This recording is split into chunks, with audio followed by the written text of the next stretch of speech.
Hey everyone, I'm to share from the Steam Network once more, bringing you a 3 vs 3 Dawn of War Soulstorm replay on the Crossroads map. So I don't recall ever doing commentary on this map. Maybe I did. I think I might have played on this map, but maybe not done a commentary. Well, in any case, we've got the top right team. The top left team versus the bottom right team. The top left team consists of Vasily Tirkin as the Eldar. Oops, there we go. Master Chopper as the Orcs, surprisingly enough, and we've also got Warlord as the Space Marines. And on the bottom right, we've got Nesty as the Imperial Guard. Mapkeep. God damn, how meant to pronounce that? Well, anyway, he's going to be playing as the Tau. And we've got a guy with a bunch of boxes in his name, which means it must be some foreign name that the this version of that game can't even read. But in any case, he's going to be playing as the Chaos Space Marines. So yeah, hopefully we should be in for one interesting game. Yeah, especially since I don't do these sorts of commentaries, at least for this game, as often as other games. But what the hell, see what happens. So yeah, we'll just look at everyone's starting build. Looks like Vasily is not doing much of his aspect portal. Surely he must have... Okay. Yeah, he went for 3 Guardian squads, and he's actually going to be outfitting each one with with Warlords. Interesting thing to do there. And there we go, he's going to be going with Howling Banshees. And yeah, as for the Orc player, it looks like he's going for the Big Mech first, and yep, he's got an early shooter squad as well. Pretty large ones, so it looks like he's going to be using them to teleport along with the Big Mech when things get too hairy, perhaps. And as for Warlord, the Space Marine player, he's going to be going for... let's see, what the hell is he? Okay, so he's got a Force Commander out. No Space Marines or anything like that, so he'll probably be going for them as well at some point as well. And here we go. Looks like the Howling Banshees will come out as well. As for the bottom right team, Nesty is going to be not doing too much. He does have the command squad out for some reason, though he hasn't added in a priest to that squad. Very strange thing for an Imperial Guard commander to do. And yeah, as for that Tau player, he's got a couple of squads of Fire Warriors. Don't really see him grabbing too much else, though. He doesn't seem to have the commander or anything like that out, from what I can see, although he's probably hiding around somewhere. And as for the Chaos Space Marine player, he's got a couple of Chaos Space Marine squads, no Chaos Lord though. It's kind of ironic really that he's got a bunch of boxes in his name. One of the cutscenes, I think it was, deleted cutscene from the game, basically features one of the Chaos Lords being rather dismayed at the metal boxes that the Space Marines have, which is the Rhino transport. So now here we go, got a Chaos player with boxes in his name. Yeah. Bit ironic indeed.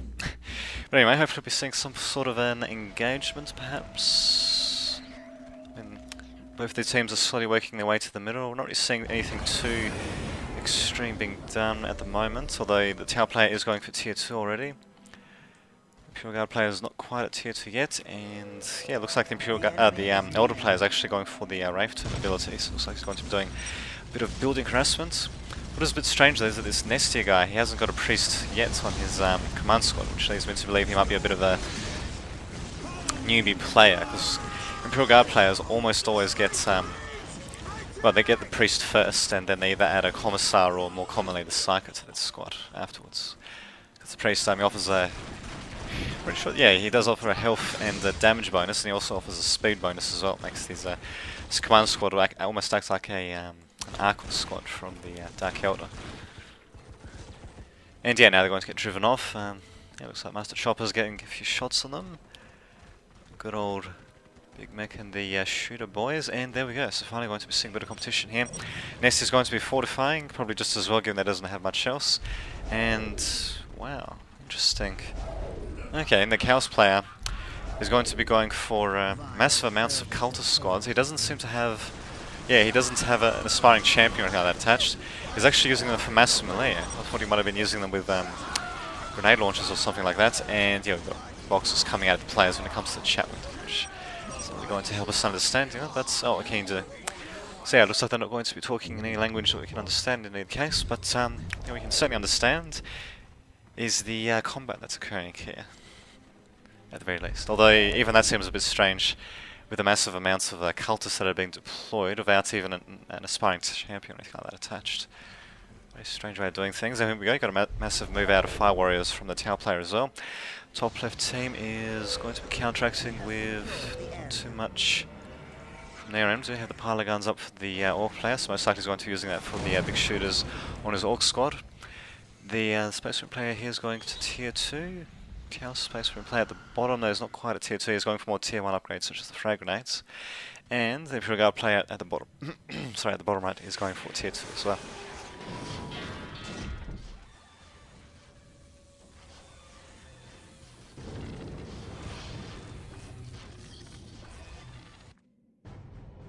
And there we go, just muting that while I had to clear my throat a bit there. So yeah, not really seeing too much of an engagement from anyone just about really. I mean, no one's making a move on the middle or anything like that.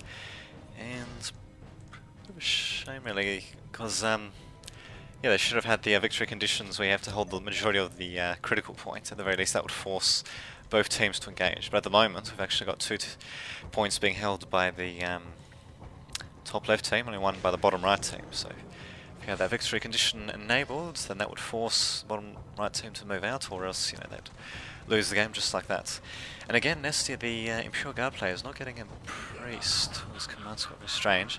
And here we go, we are finally seeing grenade launchers being upgraded for the cultist squads, as well as an aspiring champion as well. So it's probably going to be getting the Purge the Week upgrade as well at some point, just to add that bit more of a buff to the aspiring champion as well as to his attached squad as well.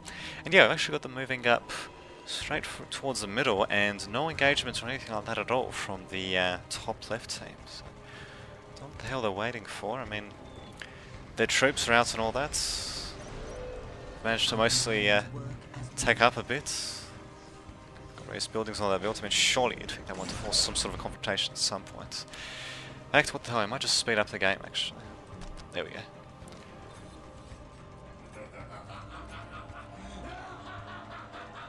Return from exile. So yes, unfortunately just a bit of a slow game than one would expect, but given the amount of troop build-up that we have, I'm guessing we're probably going to be seeing some massive battle at some point. And here we go, we finally got a bit of harassment by these invisible stealth suits, although they haven't actually been upgraded with fusion blasters, so yeah, they're not going to be able to do too much damage. And of course now they're just going to die horribly. Well, down they go. Oh my god. And the Space Marine player Warlord even putting down a Psychic Inquisition just to make sure there's nothing remaining there. Bit of a wasted one, but unless if we see a battle anytime soon, I don't think it's going to make too much difference, although they could have done quite a bit of damage if they managed to unleash it on these grouped up Chaos troops, especially all these cultists and all that. That, yeah, just don't really have that much health individually, that's only stuff the most. And yeah, we've got more troops and all that coming out from Nestia. Looks like it's going to be focusing grenade launchers and all that, and there we go, we finally got a move out from the Chaos players, so hopefully this should be one that's going to be a bit hard to ignore for our Space Marines and the top left team. And yeah, seems to be the case. We do have a little bit of a long-range combat here, but a little bit indecisive really. They're just exchanging a few shots of heavy bolters. Warlord even deploying a Hellfire Dreadnought, which is not something you see every day. Not such a shabby little vehicle really, a nice little Gatling gun and a very long-range missile launcher. It doesn't do that much damage, but the amount of knockback that it did there was quite a bit. It's got a Tainted Auspex ability being used by the Chaos Space Marine player, presumably just to spot anything coming that way, although they have the critical location, which is a bit further forward. And here we go, we finally got a bit of engagement here. Cultists being deployed to the front. At the very least they'll be able to use, well, to be used to distract Warlord's troops a bit, but the problem is that there wasn't any follow-up, so what basically happened was that a bunch of cultists died and they fell back and nothing really happened. I mean, if they maybe advanced forward with these Chaos Space Marines and these Fire Warriors, they would have had a bit of a chance, but what can you do? And yeah, actually Big Mech now engaging with a bunch of shooters, getting taken out by those grenade launchers and all that. Nestia saying fail. Not bad. And yeah, the Big Mech basically being forced into close combat with these cultists, which is interesting. Although yeah, we've got to have the Chaos Lords actually back up, and there goes the Big Mech as well. Wow. And these shooter boys are certainly going to want to get back, that's for sure. So yeah, a couple of skirmishes here and there, but not really anything amounting to a full-blown battle or anything like that. Although we do have yeah, a few fortifications and all that being built by our players, and we've also got the last critical location on the right being captured by the top left team. So okay, yeah, that just leaves the one in the middle being captured by the top right, by the bottom right team. And there we go. Got a couple of Raptor squads being deployed by the Chaos Space Marine player, finally going to tier 2. 11 minutes into the game. Wow.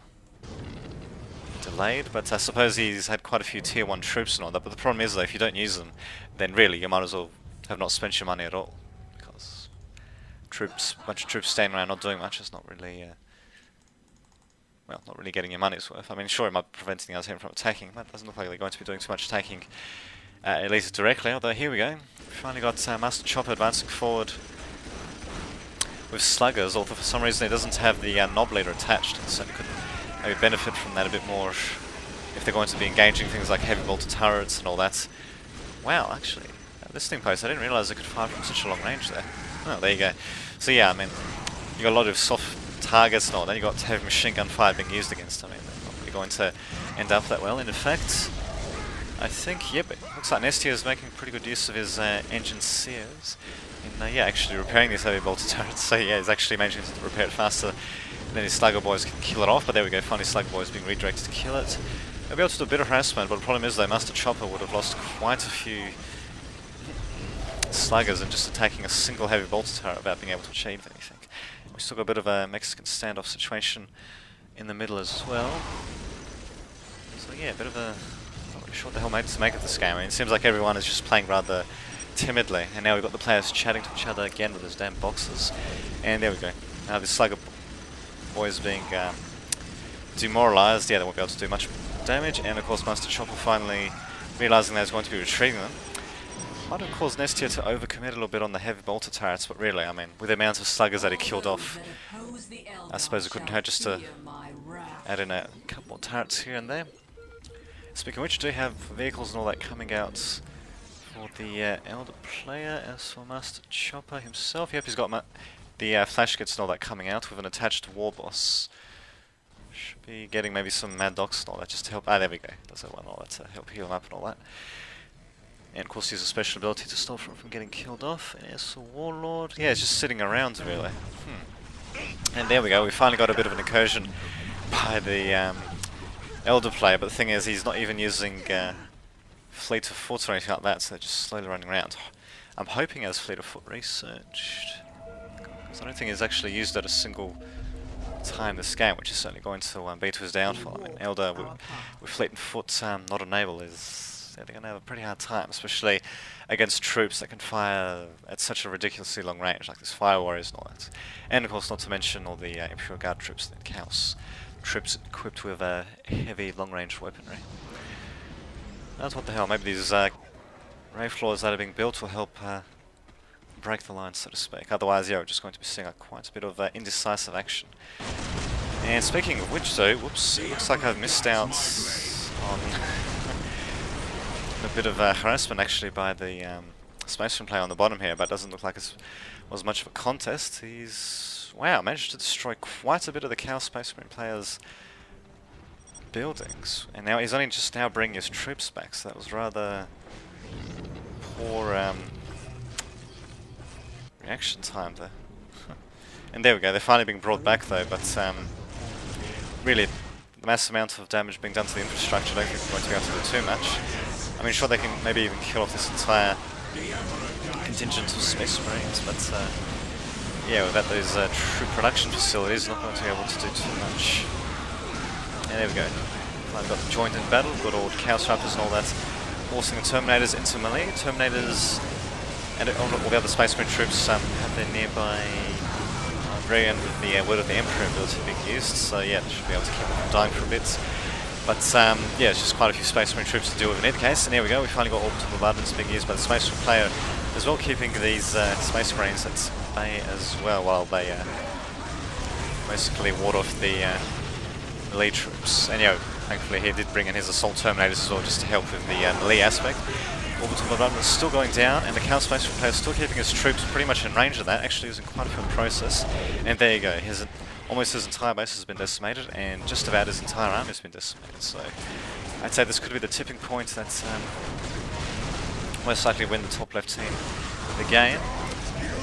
But it's not quite over yet, though they are managing to pin the Pure Guard troops in the middle as well, which of course also happened to happen almost simultaneously compared to the major battle on the bottom of the map. So there we go. Finally, we got some action occurring. Not quite what I was expecting. That I was thinking it was going to be a bit more of an army versus army engagement, because the Space Marine player, what was his name again? Warlord, certainly could have harassed his troops a bit earlier, rather than just going for a massive build-up.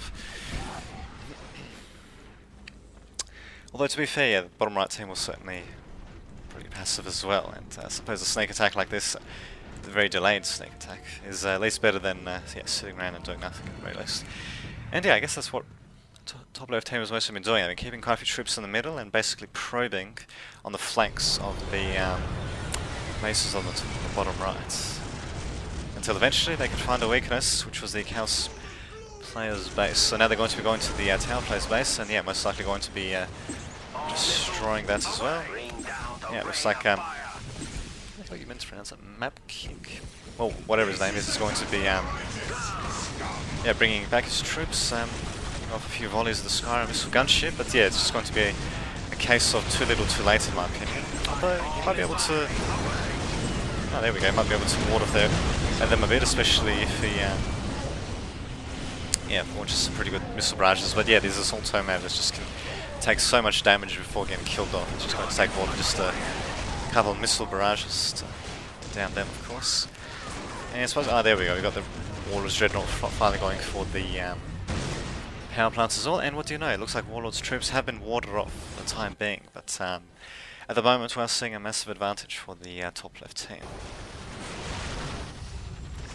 And yeah, I mean, the Chaos Space player's base is just going to be cleaned up completely. And is he rebuilding? Not that I can see. Oh, there we go. He's rebuilding his base right there. It's right next to the Tower player's base. You'd think he'd want to build it a little bit further away, given that it was also under assault. That's what the hell. And yeah, we've got a few Hellhounds being released as well. So yeah, now we might be seeing a bit of counter-harassment by the bottom right team. I don't think they'll be able to accomplish quite the same thing though. Especially now that they're actually doubling back. What are they doing? Oh, okay, I think they're trying to advance forward as a group perhaps. So what the hell, they might be able to take down a bit of the elder player's base, especially since he doesn't seem to have the Shroud research for his warp gates there. Webway gates, I should say. That's cloaks or nearby buildings. And there we go, here come the Hellhounds, but what do you know, we've also got the flash kits coming in as well, and although they're really meant to be anti-infantry, as you can see, well, when massing their fire, they can still do quite a bit of damage to these Hellhounds. As these Hellhounds, they're not really doing too much focus fire damage. I don't think they've actually killed a single building. And yeah, we've actually got a bit more of a engagement happening around the middle as well. It seems to be a bit more of a skirmish. I mean, the Orc players basically keeping these Slugger boys on ranged stance, it seems, which is rather strange. And yeah, they're just getting eaten alive by the combination of this post and the heavy bolter turrets. Not such a bad combination, as well as various rocket weapons firing at them as well. So I don't know, maybe Master Chopper's just using his troops just to distract the middle team. Really, they're mostly fighting against static defense on Skyrim missile gunship, as if they're distracting that much. And yeah, they were able to clean up the harassment here. And yeah, not really much seems to have fallen. So we've got a looted Limonros tank coming out, which you can see every day. And at the same time, we do have an engagement happening on the bottom right, which we've been missing out on. Good old Space Marine player Warlord attacking the Tower player, and yeah, managing to do a bit of damage as well. Chaos Sword finding that coming out again for the Chaos Space Marine player, but yeah, against two Dreadnoughts, it's just not going to have a chance. And yeah, just going to get picked up and just held around. And bam, down he goes. Though I do have use of troops by Mapkick not putting his guys too close. Well, actually, no, they're pretty close to the Dreadnought and all that. I'm surprised that they let themselves get that close. Although if they can sustain a bit of fire on the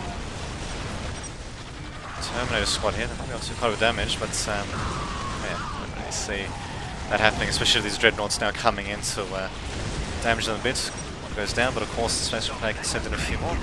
At the same time, we've got Kazukin squads and other elite troops being deployed by the Pure Guard player to try to hold the line in the middle, but against multiple players attacking at once along with the Land Raider as well, I don't think it's going to be able to do much against that. And of course here come the Wraith Lords as well, finally being used to some effect. And Eldritch Storm build to being used as well, and just absolutely smashing those troops of the Imperial Guard player. For some reason, the old player has been sending his troops back there. I'm not really sure if that was a great idea, sending Wraith Lords and all that back. And yeah, we even got the Barb to being used by the Imperial Command Squad there, not being able to do too much damage, and yeah, we'll most likely get forced back, although we do still have the Wondrous Battle Tanks, Basilisks and all that shooting from behind them, trying to do quite a bit of damage.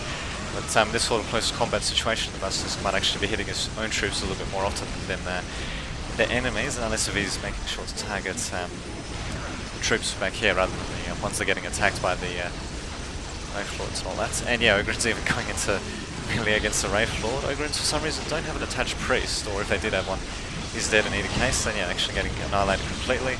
The Wondrous Battle Tank will also get annihilated, and Nestian's probably going to retreat that Basilisk if he's going to have any chance of keeping it alive. And yeah, we've also got the Tower Player's base at the bottom right getting destroyed. A bit of harassment occurring on the Imperial Guard Player's base, finally being able to break through these heavy bolter turrets, but at the same time facing off against a couple of Hellhounds and Basilisk tanks. We're seeing any dedicated anti-vehicle troops working on that from the Orc player number coming, so who knows, maybe the Imperial Guard player might be able to hold him off, especially with Basilisk and all that, but I doubt it, especially since just Flash Kids and the Orbital Slayer still staying alive.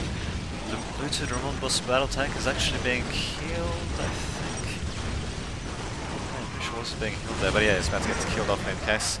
And yeah, now we've got Nesta being kicked out, only the Chaos player remaining, funnily enough, which is interesting because he was the one to get killed off first. And there you go, quite an interesting series of battles there, should I say.